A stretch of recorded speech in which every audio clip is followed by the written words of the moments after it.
En 1999, dans une maison de retraite, le vieux Paul Edgecombe fond en larmes en regardant le film Top Hat. Peu après, interrogé sur la raison par une amie, Paul commence à lui raconter l'année où il a rencontré John Coffey. En 1935, 2 fillettes, filles d'un fermier, avaient été violées et assassinées.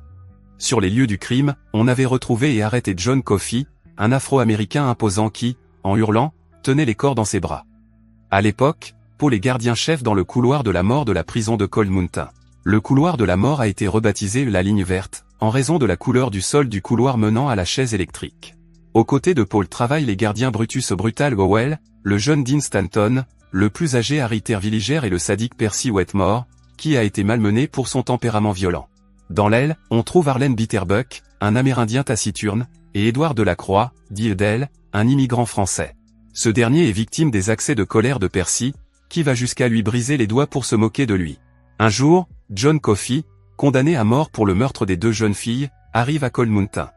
Malgré sa carrure gigantesque, John se montre d'emblée calme, doux, généreux et enfantin, demandant par exemple que l'on garde la lumière allumée la nuit à cause de sa peur du noir. Les gardiens se demandent alors si Coffey ne souffre pas d'un retard mental.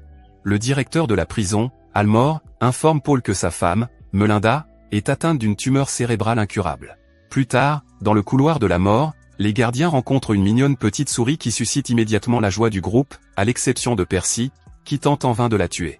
Après l'exécution de Bitterbuck, Percy demande à Paul d'être en première ligne, c'est-à-dire de décréter la mort d'un prisonnier. Sachant que ses collègues ne l'aiment pas, Percy lui propose, en échange de l'exécution, de demander son transfert à l'Institut psychiatrique de Briar Ridge, où il serait embauché grâce à ses fortes recommandations, mais Paul refuse l'offre. La souris est adoptée par Dell, qui la baptise Monsieur Jingle et l'entraîne à pousser un petit cylindre. Plus tard, en provenance de Briar Ridge, un nouveau condamné à mort arrive au bras, William Wild Bill Wharton, un tueur psychopathe admirateur de Billy the Kid, coupable d'avoir perpétré un massacre lors d'un braquage de banque, tuant 3 personnes. Pendant le transport à Cold Mountain, Wild Bill feint une stupeur due à la drogue, mais dès qu'il entre dans la prison, il attaque les gardiens, tentant d'étrangler Dean, assommant Harry et frappant Paul Allen qui, souffrant alors d'une grave infection urinaire, s'effondre au sol, souffrant et impuissant.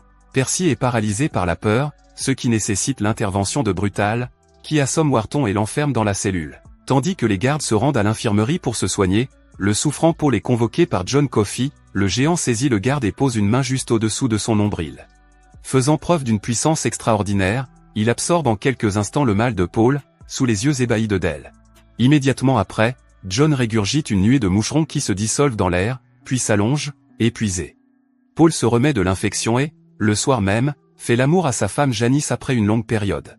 Incrédule qu'un homme aussi miraculeux que John Coffey puisse être coupable d'un meurtre aussi horrible, Paul se rend chez l'avocat de John, qui s'avère être un raciste et conseille à Paul de ne pas se laisser abuser par le comportement du prisonnier, qu'il compare à son chien qui a attaqué son petit-fils, le défigurant et lui aveuglant l'œil. Paul se rend compte que l'avocat n'a rien fait pour défendre John contre les accusations et a délibérément permis à l'homme d'être condamné. La conduite de Wild Bill se dégrade de plus en plus, il fait des tours de passe-passe contre les gardiens et est puni par l'isolement.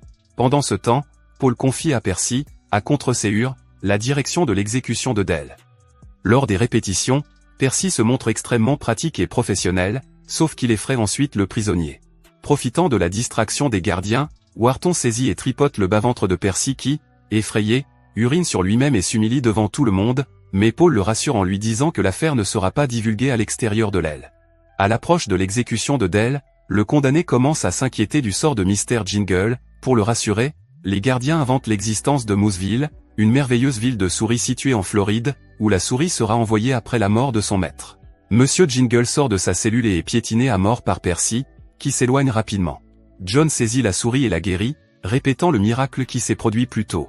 Le condamné recrache alors à nouveau les insectes. Cette fois, l'affaire se déroule devant les gardiens, qui sont convaincus des pouvoirs surnaturels du condamné. Paul et Brutal rattrapent Percy et lui demandent de se présenter à Briar Ridge le lendemain de l'exécution de Dell, faute de quoi ils dénonceront l'acte de lâcheté du garde sadique à l'entrée de Wild Bill. Le jour de l'exécution de Delacroix, Percy révèle cruellement au condamné que Mooseville n'est qu'une histoire inventée pour le faire taire, il lui lance des insultes homophobes, mais surtout il ne mouille pas son éponge. Action nécessaire pour conduire rapidement l'électricité au cerveau et donner une mort rapide et sans douleur au condamné. C'est pourquoi l'exécution est glaçante, Dell meurt dans d'atroces souffrances, brûlant vif et horrifiant les personnes présentes. Les gardes et le directeur sont furieux, mais Percy, qui a été choqué par sa propre cascade, se souvient du transfert à Briar Ridge et s'en tire.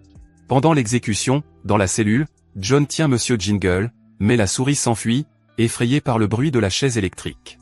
Paul commence à penser que John n'est pas l'assassin des filles, car un tel pouvoir divin n'aurait pas pu être donné par le Tout-Puissant à un meurtrier. Aussi organise-t-il un plan pour guérir la maladie de Melinda Moore. Il propose à Brutal et Harry de faire sortir John pendant quelques heures pour soigner la femme chez elle. La mise en œuvre du plan étant très risquée, Dean, plus jeune, père de 2 enfants et d'un 3e en route, est dispensé de l'initiative. Le soir du plan, Wild Bill est endormi par les gardes grâce à une ruse, tandis que Percy est immobilisé avec une camisole de force, bâillonné et enfermé dans la cellule d'isolement. Dean prétend que les gémissements ne sont pas ceux de Percy, mais ceux de John, qui est modifié lorsque les lumières s'éteignent, et que les autres gardiens sont autour de la prison. Wild Bill, pas encore affaibli par les somnifères, l'attrape. John réagit par une grosse frayeur, faisant même exploser les lampes. Arrivé chez le directeur, ce dernier ne fait pas confiance aux gardes, pensant qu'ils sont les otages de John, mais finit par se convaincre et les laisse entrer. John se rend dans la chambre où gît une Melinda délirante, atteinte d'une tumeur cérébrale en phase terminale. Le condamné absorbe la tumeur de la femme, mais cette fois, il ne peut pas la recracher. En quelques secondes, la femme reprend conscience, parfaitement guérie et elle-même, au milieu de l'agitation des personnes présentes, elle embrasse John et lui passe sa chaîne de Saint-Christophe autour du cou. John est ramené dans sa cellule mais souffre de fortes douleurs sur le chemin du retour. Les gardiens pensent que John est en train de mourir, vaincu par l'importante tumeur, mais une fois de retour dans le bloc cellulaire, Percy est libéré, menaçant tout le monde en promettant de les faire renvoyer. C'est alors que John saisit Percy et lui transfère la tumeur. En transe, le garde, nargué par Wild Bill réveillé, lui tire dessus, le tuant. Percy expulse enfin les sèmes d'insectes, mais reste à jamais dans un état catatonique. Percy est alors transféré à Briar Ridge, cette fois non pas en tant que garde mais en tant que patient. Paul nie à Hal que les événements de la nuit sont liés au meurtre de Wharton. Peu après, John demande à Paul de le toucher et raconte ce qu'il a vu lorsque Wild Bill l'a touché à son tour. Avant le meurtre des fillettes, Wharton travaillait comme ouvrier agricole dans leur famille, et c'est donc Wild Bill qui les a violés et tués. John n'avait trouvé que les corps des petites sœurs, et avait tenté de les ressusciter grâce à ses pouvoirs, mais il était trop tard pour les sauver, ce qui lui a valu d'être pris pour l'auteur de l'horrible crime. Paul est maintenant sûr de l'innocence de John, mais n'a malheureusement pas assez de preuves pour le disculper. Il lui propose donc de s'évader, car les gardes seraient prêts à couvrir son évasion.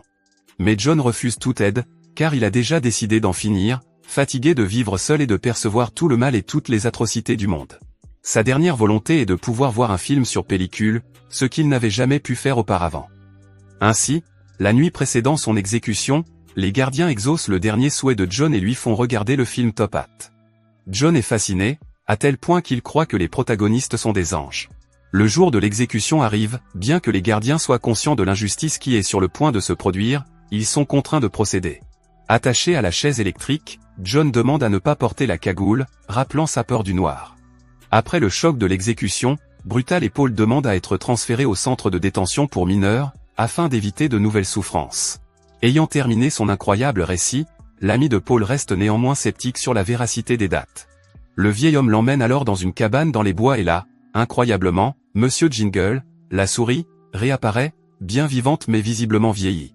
Paul explique que lorsque John a tenu la souris pendant le spectacle de Dell, le gentil géant a transmis une partie de son énergie à Mr. Jingle. Il en a été de même pour Paul, lorsque John l'a touché pour lui montrer le crime de Wild Bill, Paul avoue à son ami qu'il a 108 ans, tout en jouissant d'une bonne santé. Cependant, il pense que cette longévité est en partie une punition divine pour avoir tué un miracle vivant. En effet, Paul a vu mourir sa femme et son fils au fil des ans, ainsi que tous ses amis et collègues, comme Brutal. Si l'on considère que Monsieur Jingle a réussi à vivre plus de 60 ans, alors qu'une souris ne vit en moyenne que 2 ans, Paul est certain qu'il lui reste encore beaucoup de chemin à parcourir sur la ligne verte. Merci d'avoir regardé. Si vous avez aimé la vidéo et que vous souhaitez aider la chaîne à grandir, laissez un like, un commentaire et abonnez-vous.